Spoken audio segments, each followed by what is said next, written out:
Before we close the session, the management has given us 10 minutes. Brother Zakir, you are telling that in the Bible somewhere it is written that when Jesus came back, the disciples were terrified and they were afraid. Why they are afraid when he is not dead?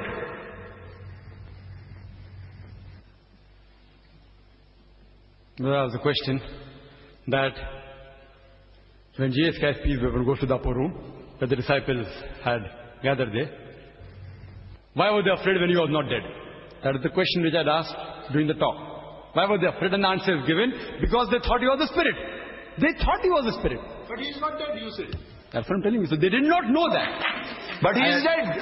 Okay, come tomorrow, if you die and you come over here, everybody will get scared and run away from here. I agree with you. I agree with you. I agree with you. Suppose if I read in the newspaper that this person fell from the 10th floor, and you think he's dead. But tomorrow if he comes, I'm going to get scared. But then he tells me, when I fell down, there was a lorry of hay going, I didn't die. So it's from hearsay I had heard, he had fallen and he died. But when he comes, I being a doctor, I examine him, I check his hand, he's alive. So initially I'll be afraid. But when I check up with him, I'm not afraid. Similarly here, initially. But the disciple is died. Let me complete the answer, then you can speak, no problem, brother. I'll give you time, you can come again, you can come to IRF. Let me complete the answer. They thought, the Bible says, Gospel of Luke, chapter 24, verse 37, they were affrighted and terrified and supposed him to be a spirit. Supposed. Who says that? Not Dr. Zakir. Who says that? Luke. They thought him to be a spirit. But then he says, handle me and see. For a spirit has no flesh and bones. Then they were overjoyed. First they were afraid because they thought he was a spirit. When he proved to them he was not a spirit, they were overjoyed. Who says that? Gospel of Luke. The Gospel says that Jesus was dead. And he was buried. And then he comes. You said that, brother. You said that. I don't know. Who says that? Gospel of Luke. The Gospel says that Jesus was dead. And he was buried. And then he comes. You said that, brother. You said that. I don't know.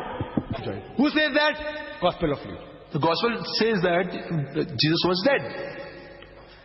And he was buried. And then he comes. You said that, brother. You said that. I don't know.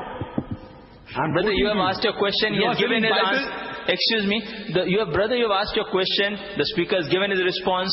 I think God has given most of the people here a good heart, a good mind, and they can decide for themselves. We are not going to comment on it. What the decision of the audience is, let them decide for themselves. That is the basic premise we had of this friendly discussion, so that we come to a better understanding of each other's viewpoints and not fight over it.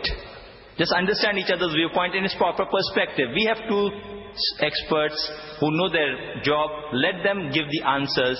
If you know it better, tomorrow you hire a big hall and maybe invite someone else and people will come and hear you. They are happy hearing you now. Yes, brother.